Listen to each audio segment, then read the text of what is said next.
Good morning, good afternoon, good evening, wherever you are in the world. My name is Ingram Jones, and I have with me again Darnell Boone. Darnell, how are you? I'm doing great today, man. How you doing? I'm good, champ. What we want to talk about today with you is, first of all, the fight between Andre Ward and Sergey Kovalev. Coming into this fight, you thought Kovalev would win the fight down the stretch, possibly late stoppage or unanimous point decision. And you didn't really budge from that point of view. Having seen the fight now, and it's gone a couple of weeks now, first of all, what was your take on the fight as it had finished, and what's your take on the fight after you've seen it a couple of times? Well, I was there personally. I thought neither one really did much either, to overwhelm the other. It was a good fight for what it was. I thought Kovalev pulled it out with 2 points because of the knockdown, but the judges they saw different. But the fight done and over with now, so we'll see if they're gonna rematch, man. See what's gonna happen there. They both didn't really show too much to me though. Did Ward show you anything different in that fight? Did he improve? Has he regressed? No, it looked like he was uncomfortable the whole fight.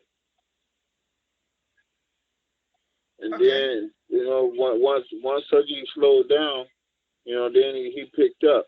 You know what I mean? So, but it's just my take.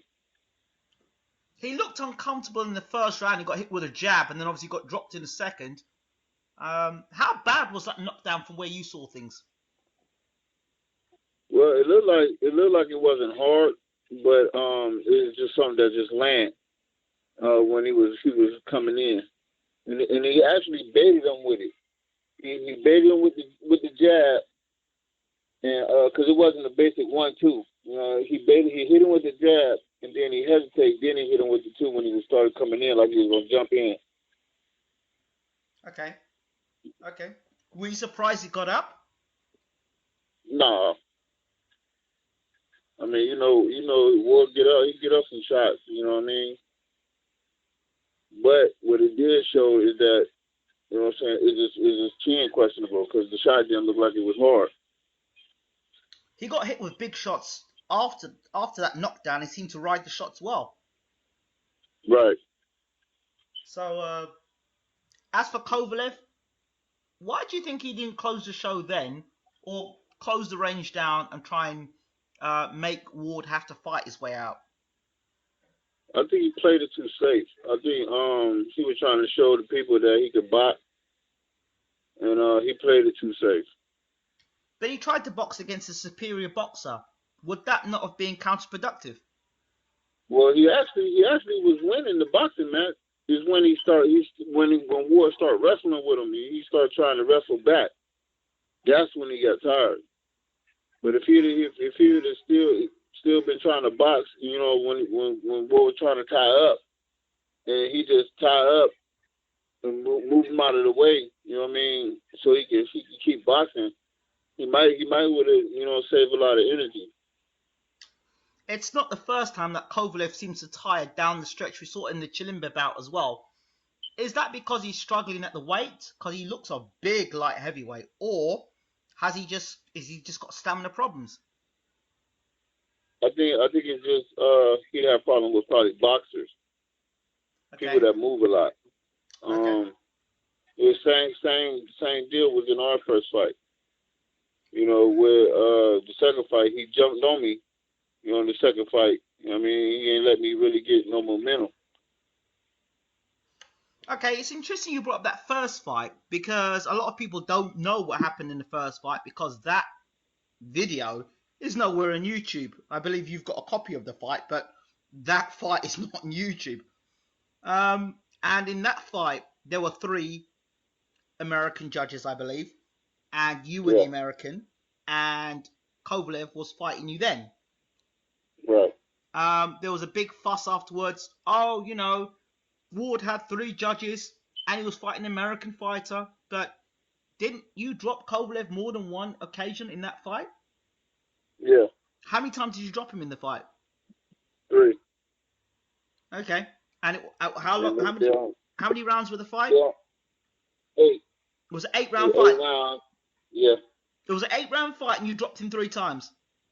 Yeah. And what was the score? I don't know what the actual score was, but they gave it to him split decision. But I was ranked at that time. I was ranked 25 in the WBC. So you figure they take it from me and they get a win to him. Now he got my ranking. No telling where that put him at. So he just went up from there.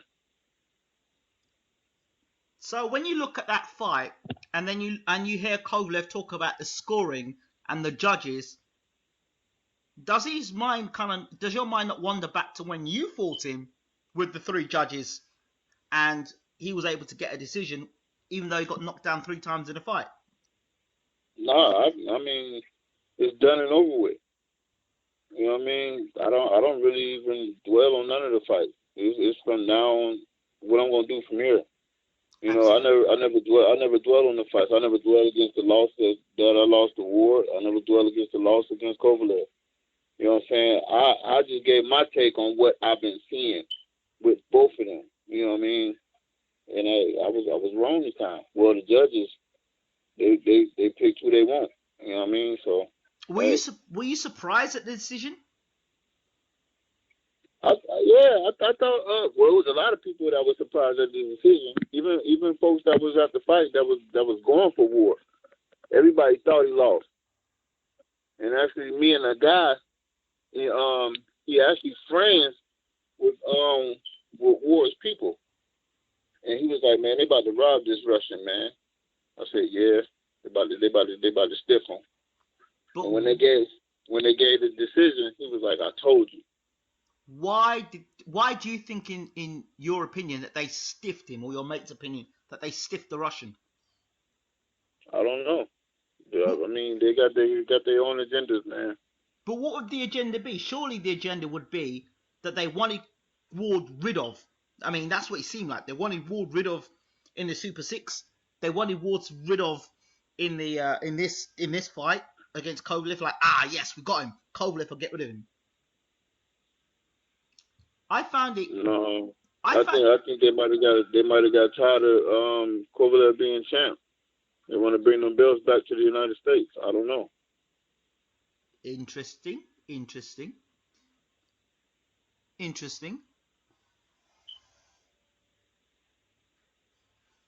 But you never know what's being in play behind everything. You know what I mean? You never know. What about the fact now that Andre Ward there's rumours that he's been calling at Gennady Golovkin to fight at light heavyweight? Well, that's dumb because G too small for 175. He a nice size middleweight, but he even a small 168 pounder. Well, so him to go up to 175, he too small. It's like Brooke coming to 160 and fighting him. Well, according to Abel Sanchez, he said Gennady Golovkin is the best pound-for-pound fighter in the world. I find it very hard to accept that based on the fact that I'm not saying he potentially can't be pound-for-pound number 1, but at the moment there's so many guys ahead of him in terms of resumes and guys that have beaten and champions. Can you understand? With a trainer that been had top of the line guys in his stable for years, since way back in the day with Terry Norris and them, you know what I mean? He had them guys. Yeah. And them guys was phenomenal. Of you know, course. So with a guy that had fighters like that then and what he's looking at now, of course he's gonna know if he got a good product or not. So, you know, just because he say that, I mean, because he has his own opinion, I mean, everybody got an opinion. But if he feel that in his heart and his fighter is showing everybody that he is actually this fighter that he's talking about, I mean, how could you dispute against that? I could dispute about it by bringing up records and saying, look, well, there's this guy and there's this guy and there's this guy. You got people like Manny Pacquiao, Canelo himself, Miguel Cotto. you've got all these guys that have fought all around that have fought much better quality opposition, and Gennadi's best win is against a welterweight, with all due respect. Yeah, I mean, it is what it is, man. I don't really get into all that. You know what I'm saying? You know, so Okay. I don't know. Abel, I mean, I spoke to you about this before. Abel also said that Gennady would be more than happy to move down to light middleweight and face Manny Pacquiao. Well, no, that I don't see why. I don't even see why that fight would even happen unless it's just more about getting paid now or getting the money fights, the fights that getting his money up. You know what I'm saying? But it'll be a stupid fight unless you just going to get that big payday. So, and the other thing is, I'm hearing circulation that people are talking about trying to get poor Carl Froch, who's had his nose done, out of retirement to fight Gennady Golovkin. Why? There's so many other fighters he could fight. I don't know, man. Maybe it's an ongoing thing, an ongoing beef or something, and they want to settle it. Okay. You know, because they've been talking junk to each other since forever, for what I see. So I guess, you know what I mean, they want to just settle the score or something. I don't really know what the heck be going on until I get on Facebook or something to see what be going on. You know, because I don't really keep contact with nobody other than if I'm gonna go spar, or if one of the fighters is fighting and he's in their stablemate, I hit the coach up and tell him, great job or good luck on the fight, stuff like that. Okay. Another fight that happened over the weekend, one that people are still baffled about, Vasily Lomachenko versus Nicholas Walters. The ending bizarre. We know Lomachenko is a very fantastically talented boxer puncher with lots of footwork and skills. We know the Axeman coming to the fight was a big puncher and skilled in his own right, but the result was baffling to many, and a lot of people were left the fight very disappointed, upset, almost embarrassed at Nicholas Walters. Give us your take on that fight. Well, after that first round, I was like, oh man, this dude, he was outgunned.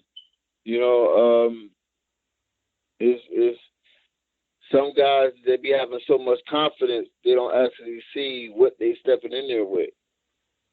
And Lomachenko, he's just something special, man. He's something special. It's gonna take a special guy to beat Lomachenko. And I thought Waters was gonna put up a fight. You know what I'm saying? Because he got good, slipping moves, good rolling moves. He could punch a little bit, and it's just his footwork. He gotta work on his footwork, so it get him in and out of trouble. Yeah, against mediocre fighters, he looked good, but when you step up to that class like that, you know what I mean, he just was outgunned. What did you make of the three advisors in Nicholas Walters' corner during the fight? I didn't really get to watch it. Okay. So I don't know. I don't really know what went on, but he looked like he was outgunned. Okay. Let's change subjects. I had called it on one of the live streams. Okay. And I only caught like half of the fight. Okay. You know what I'm saying? I didn't catch like the whole thing of it. All right. Maybe in our next interview we can always touch on that. Let's go back and let's talk about another subject. There seems to be a fashion of fighters moving from one weight division, moving into another weight division, unproven, and suddenly being pay-per-view events. We've seen Golovkin versus Brook. We've seen Khan versus Canelo.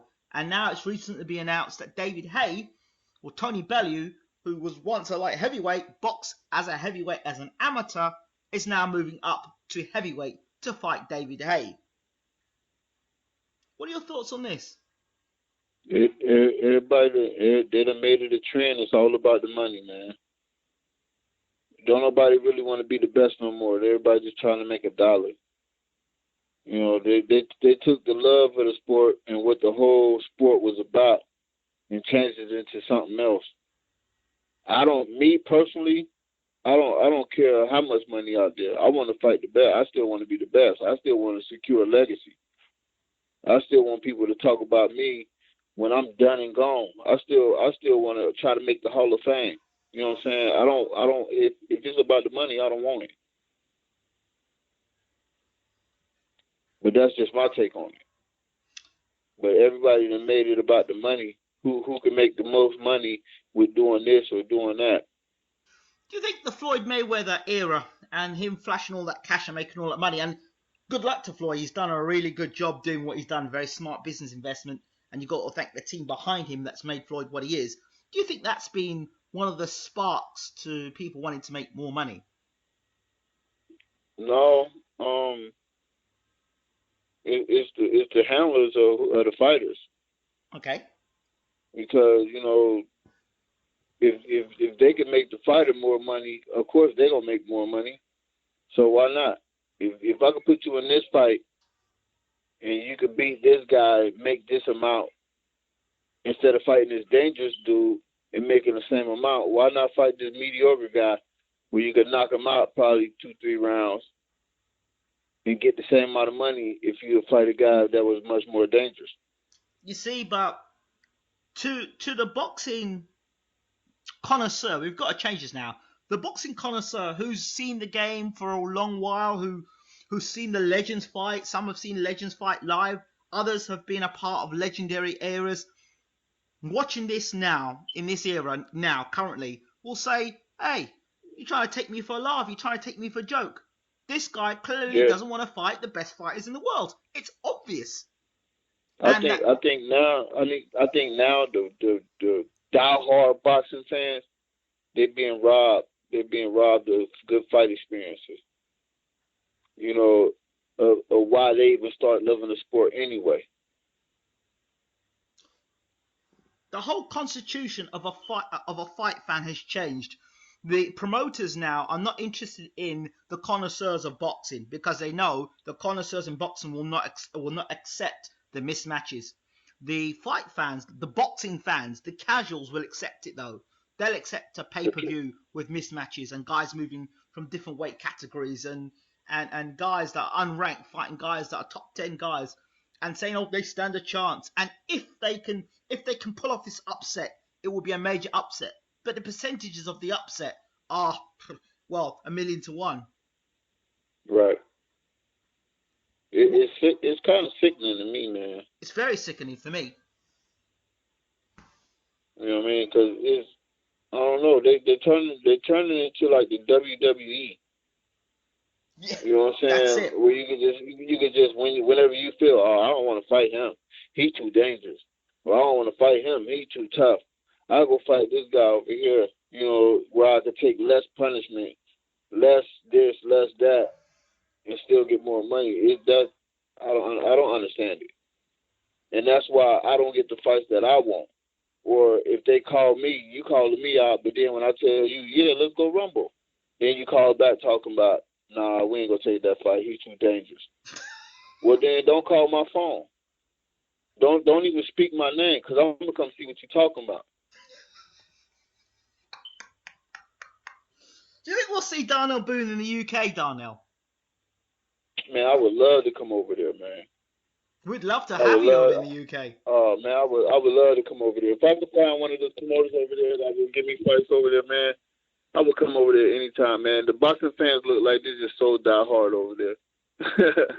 Well, and it's like they don't care, man. As long as you put up a good fight, you all right with them. Exactly. Carson Jones, somebody who's been in your stable or in the Abel Sanchez Summit stable, had a good win over the weekend. Or he beat Ben Hall. It was a fight that I expected Carson to win, being a more experienced fighter, and he did a number on Ben Hall. Now WBC, WBC International Champion. Big fight for him next year, I believe.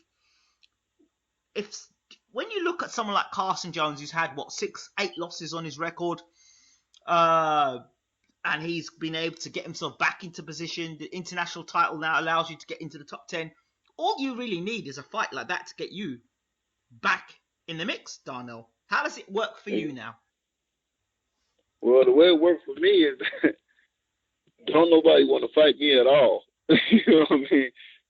You know, with guys like Carson, you know, guys like that that's getting fights like that, you know what I'm saying? My hats is off to them. You know, they're real cool dudes. And they work hard to get to where they at. They deserve everything that comes to them. When you work hard, man, you getting everything that comes to you, man. It's much more power to you. I like everybody that's succeeding. You know what I mean? And I like to see, you know, folks succeed, especially men of my color, in my race. You know what I'm saying? I like to see them succeeding, man, doing good, or even great for themselves. You know what I mean? So it's always a big smile on my face, you know, to actually know a guy that's doing all this. You know what I mean? So hats off to Carson Jones for that. In terms of your career for 2017, when are we going to see you back in the ring, and how's it going to happen? Oh man, 2017, man, I'm working hard, man. 2017, man, they about to have big problems with the Diesel. Real big problems, man. I just been working hard, man, and actually focusing and staying busy and working on different stuff that, you know, we used to do, you know, early, and getting back to it now, you know, with the experience that I got now. So it's about to be a big 2017. I'm looking to get back in the ring either January 13th or the 21st of January. Fantastic. So we're gonna see what happens, man. You know, whatever come up, I'm gonna definitely be ready, whether it's 68 or 75. You know what I'm saying? I'm gonna be ready, and they better be on their A game, because I'm bringing nothing but bombs and guns. So between 68 and 75, you'd be a perfect person to talk to. How much is that weight difference between 68 and 75? And what difference is it? It's a big difference. But, you know, with me personally, I come from a football family, so I'm naturally big. So even if them 5 pounds, 6 pounds, whatever between there is a big significance to somebody else, it's really not a big significance to me, because I got a big frame anyway. So I'm kind of comfortable in between the middle of both of them. Okay. One final question I want to ask you, and this is one that's pertaining to experienced and very experienced fighters fighting against guys with little or no experience. If you've got a guy that's had an extensive amateur career and then has a good professional career, and then you've got a guy who's had very little amateur experience and then has very little pro experience, how does a guy with little pro experience make up for it on a big night of boxing? Or can they? Well, he just got to have more heart, because the guys that, like, I could tell you, like, now, this era of boxing now, the guys with the most experience don't got really no heart. You know what I mean? They don't want to fight nobody tough. They don't want to fight nobody with experience or the experience that they have. So when the guys that go in there with you know, little experience or not as much experience as the guys at the top, you just gotta have more heart than them, man. Because once you get the beating on them, man, they'll start backing up like a sea crab. And you know what I mean? So that's mainly, you just gotta go in there. You gotta bully the bully. And that's what ain't nobody doing in there. They're not being the bully. Everybody's taking it, playing it safe. That's why it's upset sometimes, because the guy that's supposed to be that guy is overlooking the guy that he's fighting, and he coming in there with a hunger like, you are not beating me today. Joe Smith and Bernard Hopkins? Bernard got the most, he the most experienced. He can't get lax because Joe can punch, but Joe is inexperienced. What I'm thinking is Bernard want to just take his belt and go out on the shield, but he can't get caught up in all that, you guy here ain't really got nothing going. But like I just said, Joe is going in there. I don't care who you are not taking my belt. So with him going in there with that confidence, Bernard got to be on his A game. But with Joe having not really much experience, Bernard should pull it off. But he can't get caught with nothing severe.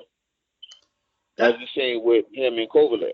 That last fight against Kovalev, how much did that take out of Bernard? Because he shipped a lot of big shots from Kovalev. We're going to have to see. We'll have to see. It could take a toll. Then it couldn't take a toll. We're going to see. Bernard is 50 years old. He's got no business being in a boxing ring, honestly.